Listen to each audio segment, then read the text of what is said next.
بسم اللہ الرحمن الرحیم۔ حضرت علی رضی اللہ تعالیٰ عنہ کے علم کے متعلق تو آپ نے سنا ہے کہ آپ علم کے شہر کے دروازے ہیں، اور آپ کے پاس بے شمار علم تھا کہ جس کی انتہا عوام اور لوگوں کی عقل میں نہیں آتے تھے۔ آپ کو حضرت علی رضی اللہ تعالیٰ عنہ کے دو فیصلے سنانے ہیں، نایاب فیصلے۔ اس سے پہلے ایک حدیث سن لیں۔ حدیث پاک کے اندر آتا ہے کہ جو مومن ہے وہ فراست سے دیکھتا ہے، اللہ کے نور سے دیکھتا ہے۔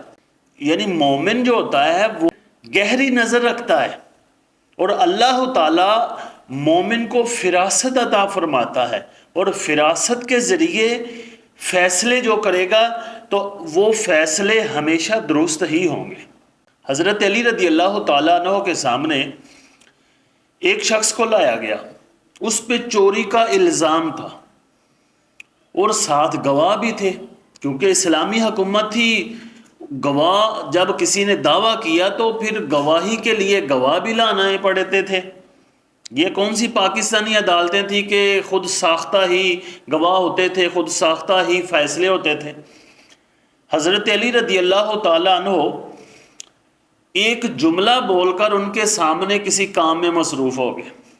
آپ نے فرمایا کہ کچھ عرصہ پہلے ایک گواہ آیا میرے پاس، وہ جھوٹا گواہ تھا، میں نے اس کو سخت سزا دی۔ پھر آپ کسی کام میں مصروف ہو گئے۔ آپ جب فارغ ہوئے آپ نے فرمایا کہ ان لوگوں کو بلاؤ، میں ان کا فیصلہ کروں۔ جب فیصلہ کرنے لگے تو وہ جو گواہ بن کر آئے ہوئے دو شخص تھے وہ دونوں فرار ہو گئے، کیونکہ حقیقت میں وہ دونوں ہی جھوٹے گواہ تھے۔ ان کو پتا تھا کہ اگر حضرت علی رضی اللہ تعالیٰ عنہ کے سامنے گئے تو پھر تو مار پڑے گی، کیونکہ حضرت علی رضی اللہ تعالیٰ عنہ اللہ کے نور سے دیکھتے ہیں۔ تو انہوں نے پہلے ہی اشارہ کر دیا تھا کہ جو جھوٹے گواہ ہوتے ہیں میں ان کو بڑی سخت سزا دیتا ہوں۔ اسی طرح ایک اور واقعہ ہے کہ ایک شخص نے اپنے بیٹے کو اور غلام کو تجارت کے لیے بھیجا، تو راستے میں جو غلام تھا اس نے چلاکی کی۔ اس نے لوگوں کو کہا کہ یہ جو شخص میرے ساتھ ہے یہ میرا غلام ہے، میں اس کو فروخت کرنا چاہتا ہوں۔ ان دونوں کے درمیان جھگڑا ہو گیا۔ جو اصل غلام تھا وہ کہے کہ دوسرا شخص جو اس کے آقا کا بیٹا تھا یہ میرا غلام ہے، اور بیٹا کہے جناب تم تو میرے باپ کے غلام ہو، مجھے کیوں بیچ رہے ہو؟ ان کے درمیان میں جھگڑا ہو گیا۔ حضرت علی رضی اللہ تعالیٰ عنہ کے پاس آئے۔ حضرت علی رضی اللہ تعالیٰ عنہ نے جو فیصلہ کیا وہ بہت ہی خوبصورت تھا، اور آپ کا انداز کمال تھا۔ آپ نے کیا کیا؟ آپ نے کہا کہ دیوار کے اندر سوراخ کیے جائیں، ان دونوں کے سر اس دیوار کے سوراخ میں رکھے جائیں، اور پھر آپ نے حکم دیا کہ غلام کا سر کاٹ دیا جائے۔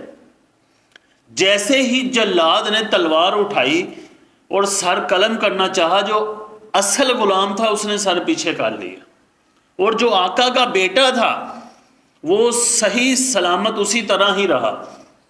وہ ٹس سے مس نہ ہوا، کیونکہ اس کو پتا تھا کہ میں غلام نہیں، اور اس کو حضرت علی کے فیصلے پر یقین تھا کہ حضرت علی غلام کی ہی گردن کاٹیں گے، میری نہیں کاٹیں گے۔ اس طرح حضرت علی کے فیصلے سے اس آقا کے بیٹے کی جان بچ گئی، ورنہ اس غلام کی چلاکی کی وجہ سے یہ بیچارہ بک جاتا، ہمیشہ کے لیے غلام بن جاتا۔ یہ تھے حضرت علی کے بے شمار فیصلوں میں سے صرف دو فیصلے۔